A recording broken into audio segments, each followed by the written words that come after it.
My name is John Williams, and for 32 years, I believed in hard work, loyalty, and the power of dedication. I'm a foreman at Peterson Construction, been there for 8 years now, working my way up from carrying tools to managing crews. My hands are permanently stained with grease and calloused from steel and concrete, but I've never been ashamed of honest work. Every blister earned helped build the life I thought I wanted. I married my high school sweetheart, Bethany, B, I called her, 3 weeks after graduation. She was 18, golden hair always catching sunlight, with this laugh that made my chest tight in the best way. We were those kids everyone said would never last, too young and too broke to make it work. But we proved them wrong, or so I thought. While my classmates partied through college, I was pulling double shifts to pay for our tiny apartment, then saving for a house down payment, then working overtime to fill that house with the life she deserved. Bethany stayed home, and that was our arrangement. Traditional, maybe old-fashioned, but it worked. She maintained our space, cooked dinner most nights, handled the domestic side while I handled everything else. I'd come home exhausted from 12-hour days to find her curled up on the couch, usually watching some reality show, always beautiful even in sweatpants. She'd smile and ask about my day, and I'd feel that same chest-tightening sensation from high school, grateful that she'd chosen to build this life with me. The lotus tattoo came from our honeymoon in Thailand, our one real extravagance. She'd gotten it on her lower back, a delicate black design that curved perfectly with her spine. I'd traced it with my fingers on lazy Sunday mornings, this intimate mark that belonged to us, to our beginning as husband and wife. That Thursday night in March, I'd just finished a 16-hour shift installing emergency fire exits at the new medical center. The job was behind schedule, the client was breathing down our necks, and I'd been living on coffee and adrenaline for 3 days straight. I dragged myself home at nearly midnight, expecting to find Bethany already asleep. She was, curled up in our bed with her phone still glowing beside her on the nightstand. I kissed her forehead gently, not wanting to wake her, then headed to the kitchen for something to eat. Leftover pizza straight from the box, standing at the counter in work clothes that smelled like sawdust and metal shavings. I'd been scrolling Reddit mindlessly, looking for something to shut off my brain before attempting sleep. Construction forums, funny videos, random threads, the usual digital white noise. Then I saw it. The post was in a local hookup subreddit I didn't even know existed. The thumbnail was small, but something about the angle, the lighting, made me stop scrolling. I clicked before my conscious mind caught up. Our bedroom. The cream-colored walls I'd painted myself, the vintage mirror she'd found at an estate sale, the reading lamp we'd bought together at Target.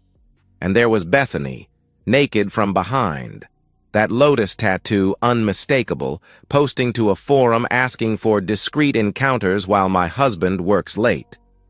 My phone fell from my hands, clattering against the kitchen counter.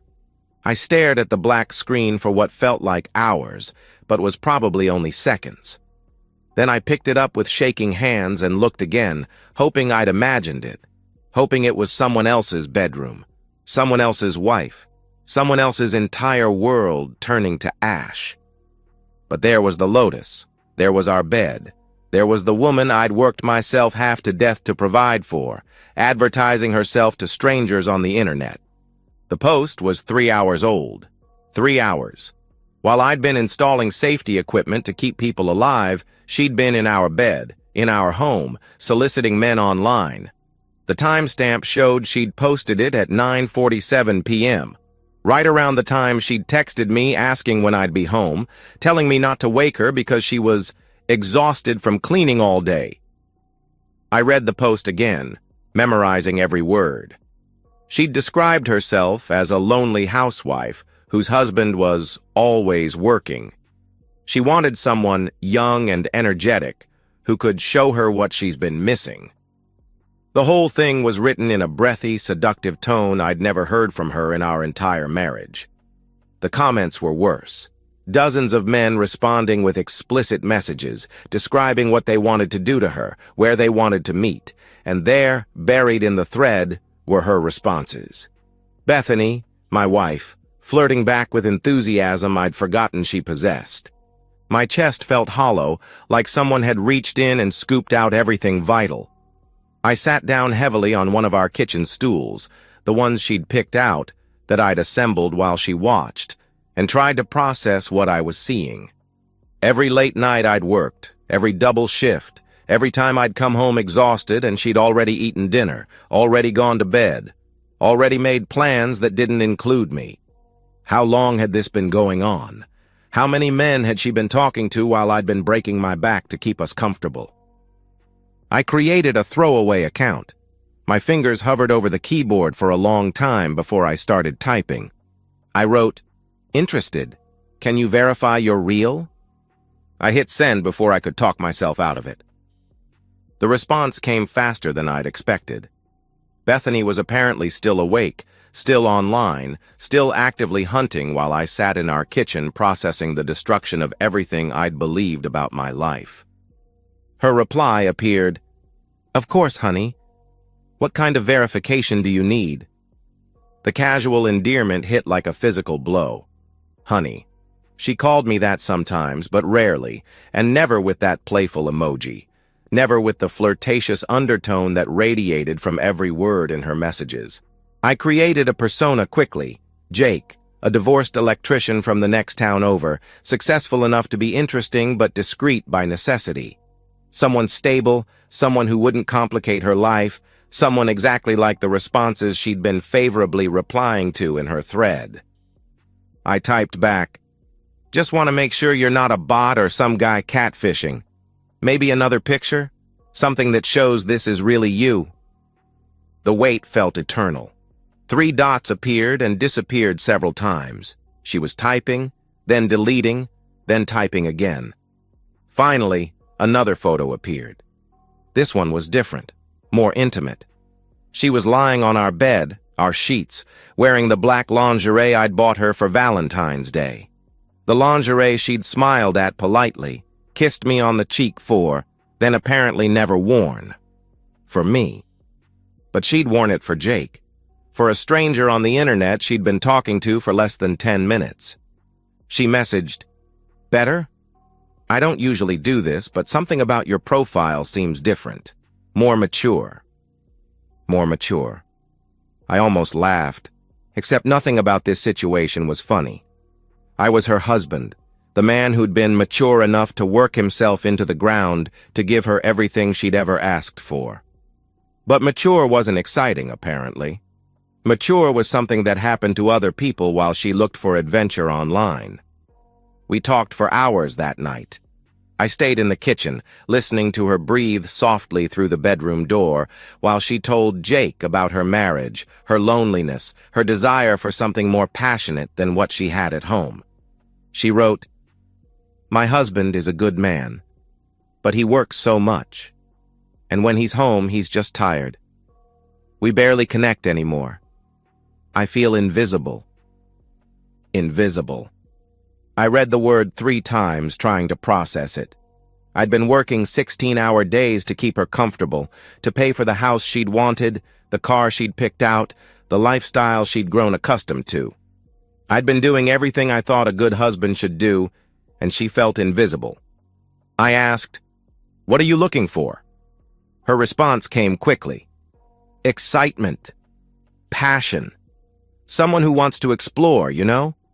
Someone who makes me feel desired instead of just convenient." Convenient. The word lodged in my throat like a stone. She told Jake about her fantasies, about positions and scenarios she'd never mentioned to me in 14 years of marriage. She described herself as adventurous, open-minded, eager to try new things with the right person. This was a woman I didn't recognize, speaking a language she'd never used with me. I finally asked, "When could we meet?" My heart was pounding so hard I was sure she'd hear it through the walls. She replied, "My husband works most Saturdays. Next weekend, maybe? Somewhere discreet, obviously. I've never done anything like this before." She was lying. The ease with which she navigated the conversation, the practiced way she deflected personal questions while maintaining intimacy, the casual mention of discretion. This wasn't her first time. Maybe not her first affair. I suggested a restaurant across town, near where her sister lived. Neutral territory, I explained, somewhere neither of us would run into people we knew. She agreed immediately, even seemed excited by the location choice. She promised, "I'll wear something special, something that shows I'm serious about this." I looked at the kitchen clock. 2:47 a.m. I'd been awake for nearly 24 hours, most of it spent watching my wife enthusiastically plan to cheat on me with a man who didn't exist. In the bedroom, she'd finally gone quiet, probably fallen asleep with her phone in her hand, dreaming about her upcoming adventure. I sat in the dark for another hour, staring at our conversation thread, memorizing every word. The woman in those messages wasn't someone I knew. She wasn't the girl I'd married, the quiet homebody who preferred Netflix to nightlife, who claimed to be too tired for much of anything lately. She was someone else entirely, someone who'd been hiding behind the face I'd been kissing goodnight for years. Saturday was 5 days away. 5 days to figure out exactly what I was going to do with this information, how I was going to handle the moment when Bethany realized that Jake wasn't a stranger at all. 5 days to decide what kind of man I was going to become. Friday morning, I called in sick for the first time in 2 years. Peterson wasn't happy about it. We had deadlines breathing down our necks, but I told him it was a family emergency. Not exactly a lie. The law office of Sarah, attorney at law, occupied the 3rd floor of a downtown building that had seen better decades. Her receptionist, a woman with steel gray hair and knowing eyes, led me to a conference room that smelled like coffee and determination. Sarah turned out to be nothing like I'd expected. Maybe 40, compact and sharp-edged, with the kind of direct stare that suggested she'd heard every story and seen every type of human wreckage that walked through her door. She said, gesturing to a chair across from her desk, "Mr. Williams, you mentioned adultery on the phone. What exactly are we dealing with?" I'd prepared for this conversation, but laying it out in clinical terms still felt surreal. I showed her the screenshots I'd taken, the original post, the subsequent conversation, the photos Bethany had sent to Jake. Sarah examined each image methodically, occasionally making notes on a legal pad. She said finally, "This is quite thorough. Most men in your situation come to me with suspicions and hurt feelings. You've got documentation." I replied, "I work in construction. You don't build anything solid without a good foundation." She smiled at that. The first time her expression had softened since I'd walked in and said, "Smart. Now tell me about your assets." We spent the next hour dissecting my marriage from a legal perspective. The house was in both our names, but I'd made every payment. The cars, the savings account, the furniture, all purchased with my income while Bethany had contributed nothing financial to our household in over a decade. Sarah explained, "Illinois is a no-fault state, but adultery can still influence asset division, especially when there's evidence of deception and a pattern of financial dependence. The fact that she's been actively seeking encounters while you've been the sole provider works in your favor." She quoted me a retainer fee that would have been devastating 6 months ago. Now it felt like the best investment I'd ever made. I said, "I want papers drawn up before tomorrow. Clean, straightforward, no contest expected." She looked at me and said, "You sound confident about that." I replied simply, "I am." That afternoon, I drove to 3 different electronics stores, paying cash for a small digital camera and a portable printer. If Bethany wanted to play games with documentation, I'd make sure every piece of evidence was preserved properly. Back home, I moved through our house like a stranger, seeing everything differently. The wedding photos on the mantel looked like exhibits in a museum of someone else's life. The kitchen where we'd shared morning coffee felt like a stage set.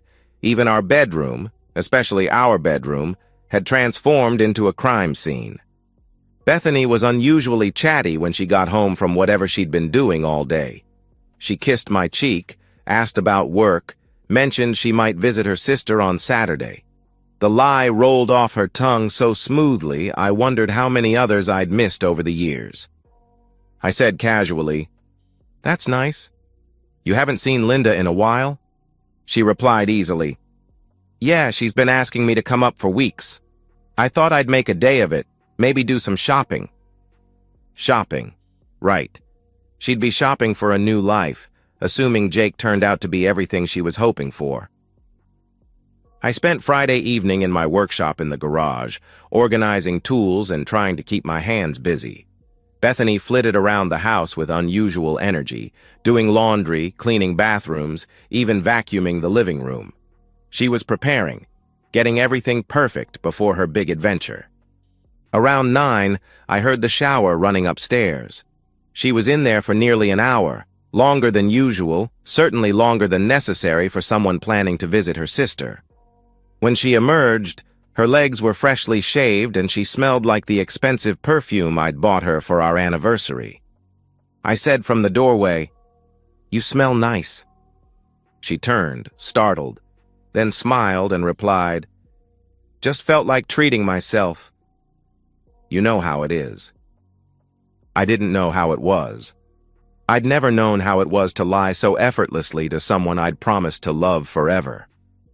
Saturday morning arrived gray and cold, typical March weather that couldn't decide between winter and spring. Bethany was up early, moving around the house with purpose. She'd chosen her outfit carefully, a blue dress I'd never seen before, paired with heels that made her legs look longer. I commented, gesturing to the dress, "That's new." She replied without missing a beat, "Oh, this old thing? I've had it forever." Another lie. The tags were probably still in the trash from yesterday's shopping trip. She kissed me goodbye at the door, the same perfunctory peck she'd been giving me for months, and said, "I'll probably be back late. Linda wants to catch up properly." I replied, meaning it, "Drive safe." Whatever happened today, I didn't want her hurt. I just wanted her gone. I waited until her car disappeared around the corner, then got dressed myself. Dark jeans, a button-down shirt she'd bought me for Christmas, boots that could handle whatever this day might throw at me. I looked like someone who'd already moved on, someone who wasn't devastated by betrayal but merely inconvenienced by necessary business. The restaurant was 45 minutes away in a strip mall near Linda's neighborhood. I'd chosen it specifically, close enough to make Bethany's lie even more obvious, public enough that she couldn't cause a scene, familiar enough that I'd be comfortable when comfortable was the last thing she'd be feeling. I arrived early, requested a table with a clear view of the entrance, and ordered coffee I didn't want while I waited for my wife to walk in expecting to meet her lover. The divorce papers were folded neatly in my jacket pocket, along with printed copies of every screenshot, every message, every piece of evidence that would make denial impossible. In 15 minutes, Bethany would discover that Jake wasn't real, that her husband wasn't stupid, that actions, even secret ones, especially secret ones, had consequences. In 15 minutes, both our lives would change forever. She walked in at exactly 2 p.m., and for a moment, I forgot to breathe.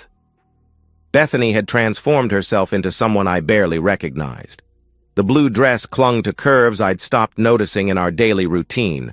Her hair was styled differently, and she moved with a confidence I hadn't seen since high school.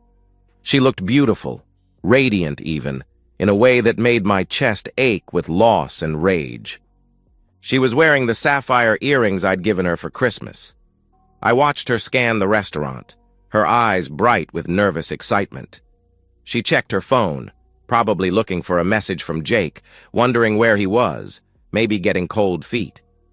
Her gaze swept past me twice before recognition hit. The change was instantaneous and devastating. The confident smile froze, then cracked, then disappeared entirely. Her face went through a series of expressions I'd never seen before: confusion, recognition, terror, and finally, a desperate calculation as she tried to figure out if there was any way to salvage this situation. There wasn't. I stood up slowly, made eye contact, and gestured to the empty chair across from me. I said quietly, "Hello, Bethany." She stood frozen in the entrance for what felt like an eternity. Other diners were starting to notice. A woman in a blue dress having some kind of breakdown near the hostess station. Finally, survival instinct kicked in and she walked over, each step looking like it took enormous effort. She stammered, "John, what are you, this isn't—" I said quietly, "Sit down." She sat, her hands shaking as she placed them on the table. Up close, I could see the careful makeup job, the subtle contouring, the shade of lipstick she'd never worn for me. She'd spent hours preparing for this moment, planning for an afternoon of passion with a stranger, and now she was staring at her husband instead. She said, confused, "How did you— I don't understand what's happening." I pulled out my phone, opened the Reddit app, and showed her our conversation thread. Her eyes went wide, then wider, as she scrolled through messages she'd thought were private, intimate exchanges with someone who didn't exist. I explained, "Jake's not real. Jake is me. Every message you sent, every photo, every plan you made, you were talking to your husband." The color drained from her face completely. She pleaded, "John, please, I can explain." I cut her off. "Explain what?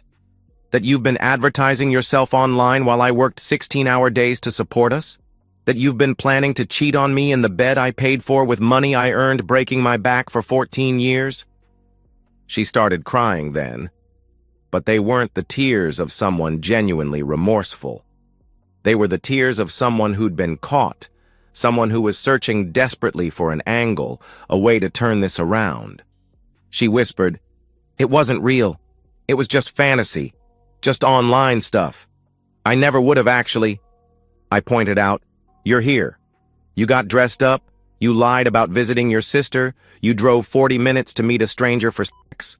Which part of that wasn't real?" I pulled the divorce papers from my jacket and slid them across the table, saying, "I've already filed these. You have 30 days to contest, but I wouldn't recommend it." She stared at the papers like they were written in a foreign language and said desperately, "John, we can work this out. We can go to counseling. We can—" I said simply, "I don't want to work it out." The finality in my voice seemed to hit her harder than anything else I'd said. She looked up at me with an expression I'd never seen before. Panic, real panic, as she realized I wasn't here to fight for our marriage or demand explanations or give her a chance to make it right. I was here to end it. She said frantically, "You can't just throw away 14 years because of some stupid mistake." I replied, "This wasn't a mistake. This was a choice, multiple choices, over what I'm guessing was months or years. The only mistake was mine, thinking I knew who I married." I stood up, left a 20 on the table for the coffee I'd barely touched, and said, "Your things will be packed and shipped to Linda's by Tuesday. The house keys should be left on the kitchen counter." She called out, "John, wait!"